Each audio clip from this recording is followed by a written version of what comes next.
Bom, gente, então a motivação para a gente definir o logaritmo é estudar equações do tipo e elevado a w igual a z, onde vamos tomar um z aqui diferente de zero. Então, escrevendo w como u mais iv, ou seja, e elevado a u vezes e elevado a iv, e escrevendo z em sua forma polar, então, r é elevado a i θ, nós obtemos que e elevado a u deve ser r, ou seja, u é o ln de r, logaritmo real mesmo, e e elevado a iv deve ser e elevado a i θ, portanto, v é um θ mais 2nπ com n inteiro.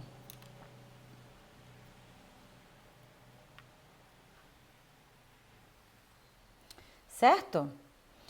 Então, escrevendo w na forma ln de r mais i vezes θ mais 2nπ, nós obtemos que e elevado a w é de fato igual a z. Certo? Então, nós podemos escrever o log z como sendo o conjunto de pontos da forma lnr mais i θ mais 2nπ, onde n é inteiro. Então, vejam que isso é um conjunto de pontos, certo? Isso é um conjunto de pontos. Para cada n, nós temos um ponto. Então, para a gente definir uma função logaritmo, nós precisamos sempre definir o contradomínio, né? Então, qual desses argumentos aqui nós vamos escolher, tá? Então, isso é um conjunto de pontos em C. Certo, gente? Por exemplo, vamos achar o conjunto log z para z igual a menos 1 menos raiz de 3i. Bom, então a forma polar de z é módulo z, que é 2, é elevado a menos 2π sobre 3i. Então, eu estou partindo desse argumento aqui, que é o argumento de z no ramo principal, menos π a π. Então, log z é ln de 2 mais i, que multiplica menos 2π sobre 3 mais 2nπ. Ok? Com n inteiro. Tá? De qualquer maneira, por essa construção que nós fizemos, nós sempre obtemos que e elevado a log z, isso aqui de fato dá z. Certo, gente? Então, vamos considerar aqui, olha, que o nosso z, que é x mais y, está dado também em sua forma polar. É r é elevado a i θ. Então, estamos tomando um z não nulo. Certo? Então, nós definimos o log de z como sendo o ln de r, né? Mais i vezes θ mais 2πn, com n inteiro. Então, gente, isso é um conjunto, como eu falei para vocês. O ramo principal do logaritmo é, por definição, o ramo onde esse θ está entre menos π e π, certo? E o nosso n, portanto, é igual a zero. Então, o ramo principal, estamos considerando θ entre menos π e π, então a gente está retirando o semi-eixo real negativo, tá? Então, menos π, dá uma volta até π.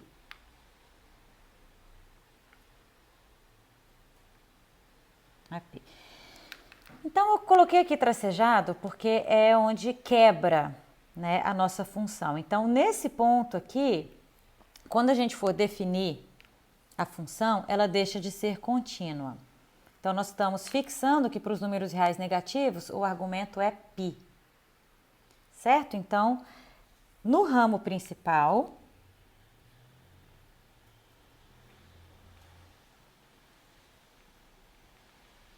denotamos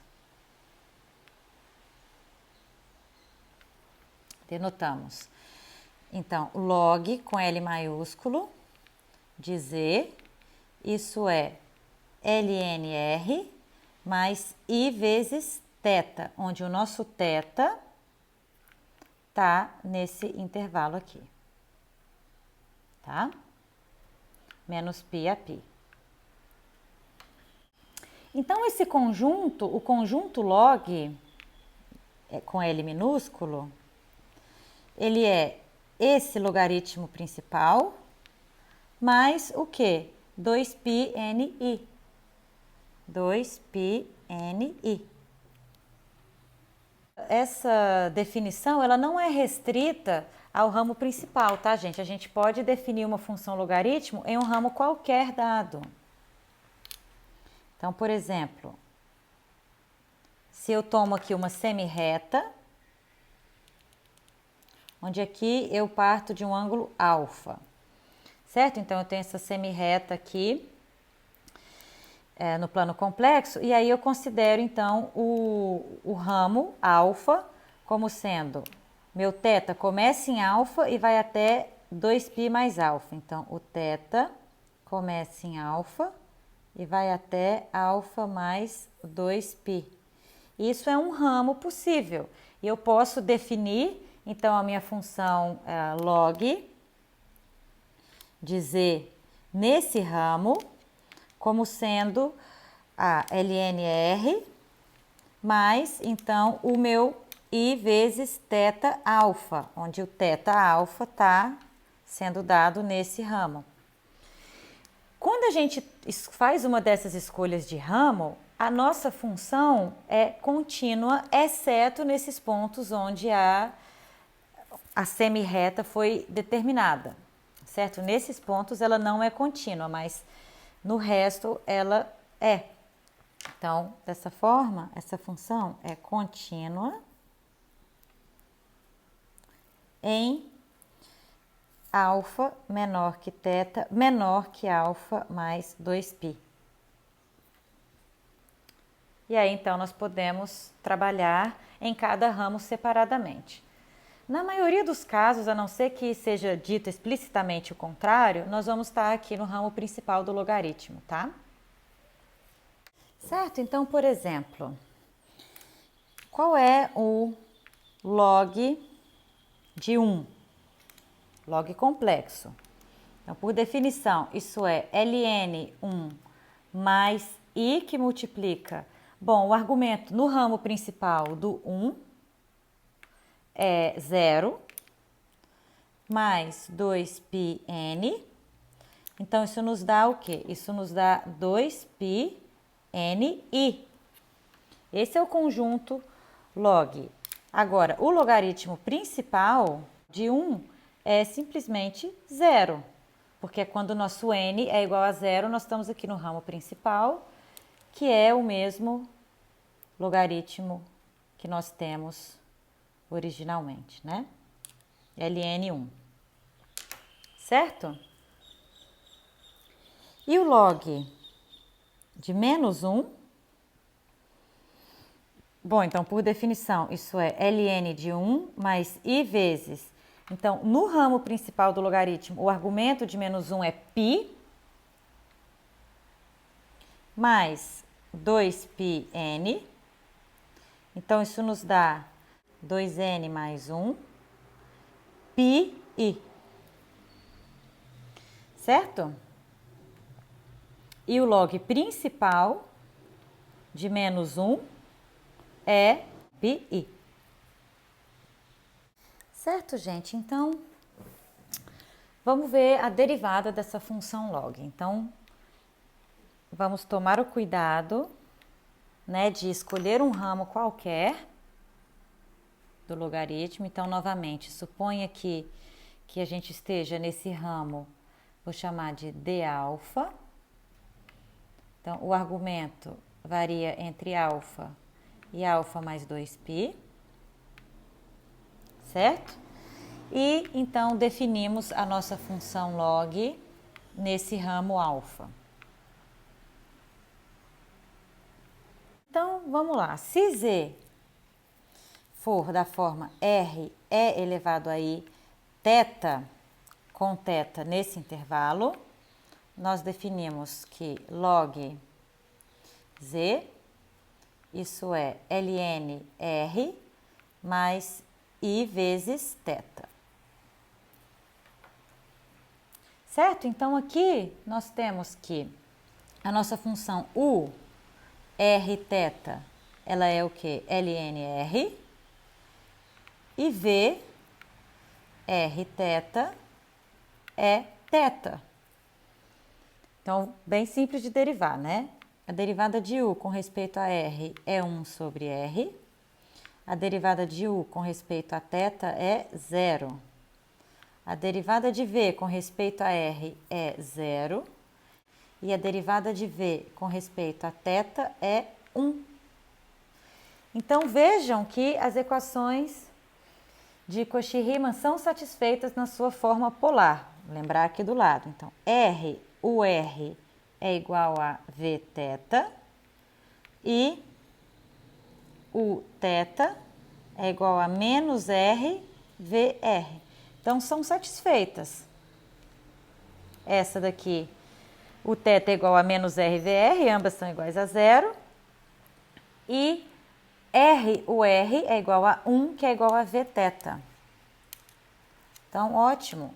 São satisfeitas as equações de Cauchy-Riemann. Então, consequência daquele teorema, a função log alfa de z é analítica, quer dizer, tem derivada em todos os pontos desse ramo, né? É analítica em d alfa e, então, a derivada, vamos lá, a derivada com respeito a z de log é o quê? Então, isso é elevado a menos iθ, que multiplica o r mais i vezes vr. Então, isso dá elevado a menos iθ, que multiplica 1 sobre r mais 0, vezes 1 sobre r, ou seja, isso é 1 sobre r elevado a iθ, que é exatamente 1 sobre z, né? Aqui o nosso z. Então, em cada ramo, a nossa função logaritmo está bem definida, é contínua, tem derivada em todos os pontos e a derivada corresponde a 1 sobre z. Certo, gente? Então, agora vamos falar um pouquinho das propriedades dessa função logaritmo. Então, vamos considerar o seguinte exemplo. Então, vamos calcular aqui o log de i ao cubo, certo? Bom, então, i ao cubo, isso é menos i. Então, por definição, isso é o quê? Isso é ln do módulo de menos i, que é 1, mais i vezes o argumento de menos i. Vamos tomar no ramo principal. Então, no ramo principal, o argumento de menos i é menos π sobre 2. Isso daqui dá, bom, ln de 1 é 0, isso dá apenas menos π sobre 2i. Ok. Então, agora vamos ver o que seria 3 vezes o log de i. para ver se essas duas coisas são iguais, né? Então, 3 vezes o log de i, isso é 3 vezes o ln de módulo de i, isso, mais i vezes o argumento de i, que no ramo principal é π sobre 2. Então, bom, isso daqui dá zero também, nós ficamos aqui com 3π sobre 2i. Então, veja que não dá o mesmo resultado se a gente olhar o ramo principal, certo? Porém, nós sabemos que um argumento de menos i também é 3π sobre 2, só que sai do ramo principal, mas não tem problema. Então, 3π sobre 2 e também está nesse conjunto log de menos i, né? Então, nós temos que ter cuidado com as propriedades do logaritmo nesse sentido, sabendo que existe uma resposta, mas que ela pode sair do ramo principal do logaritmo. Então, ao olhar uma propriedade, por exemplo, dessa forma, log de z1 vezes z2, isso é igual a log de z1 mais log de z2. Então, a gente deve olhar para uma propriedade como essa da mesma forma que a gente olha para aquela propriedade do argumento. Então, argumento de z1, z2, isso é argumento de z1 mais argumento de z2. Então, sabendo que dados dois valores, existe um terceiro que satisfaz essa propriedade, sendo que esse terceiro pode sair do ramo em que os dois valores iniciais foram dados. Tá legal? Mesma coisa que ocorre com o argumento. Aliás, é por causa dessa razão do argumento que ocorre isso com essa propriedade do log. Tá legal? E o mesmo se a gente for olhar o log do quociente. Então, z1 sobre z2, isso é log de z1 menos log de z2. Então, pela mesma razão que argumento de z1 sobre z2 é o argumento de z1 menos o argumento de z2. Tá legal? Então, por exemplo, vamos considerar aqui essa propriedade, log de z1, z2, isso é log de z1 mais log de z2, na seguinte situação. Então, vamos pegar z1 igual a z2 igual a menos 1, certo? Então, é z1, z2, obviamente, é igual a 1. Tá legal? Então, o que acontece? Bom, nós sabemos, nós vimos, né, que log de 1, isso é 2n π i, com n aqui inteiro, certo? E log de menos 1, isso é 2n mais 1 π i, também com n inteiro. Ok. Então, por exemplo, se a gente considerar o log do produto como sendo zero, certo? Ou seja, pegando aqui n igual a zero, e o log de um desses z's como sendo πi, ou seja, pegando n igual a zero aqui também, então, se considerar log de z1 como sendo πi, então, nesse caso, estamos escolhendo n igual a zero nos dois casos. Isso nos obriga que o log de z2 tenha que ser menos πi para que essa igualdade seja satisfeita, certo? Então, isso nos obriga a escolher log de z2 como sendo menos πi. E aí, nesse caso, então, nós de fato temos que log de z1 mais log de z2, isso é πi mais menos πi, isso dá zero, que é o log do produto, z1, z2. Então, é nesse sentido que a gente tem que ter cuidado. Se dois valores já foram dados, existe um terceiro para o qual a igualdade vai ser satisfeita. Porém, esse terceiro pode sair do ramo onde os outros dois foram dados, né? Então, esses dois foram dados no ramo principal, esse daqui não está no ramo principal. Tá ok?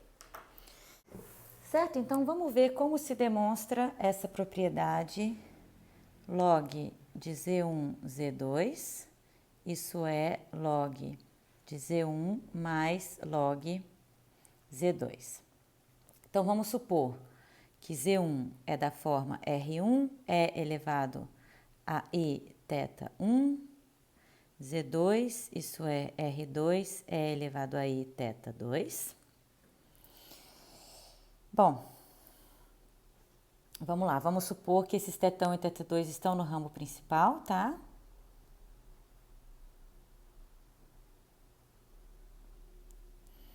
Então, o que nós sabemos, gente? Nós sabemos que o argumento do produto, isso é a soma dos argumentos, né? θ1 mais θ2. E sabemos também que o módulo de Z1, Z2, isso é módulo de Z1, módulo de Z2. No caso aqui, R1 vezes R2. Ok. Então, vamos lá. Log de Z1, Z2, por definição, isso é o ln do módulo de Z1, Z2, mais I vezes o argumento de Z1, Z2. Certo? Então, o logaritmo real tem essa propriedade que nós sabemos. Então, isso vai ser ln de módulo de Z1 mais ln de módulo de Z2, mais I vezes o argumento do produto é θ1 mais θ2.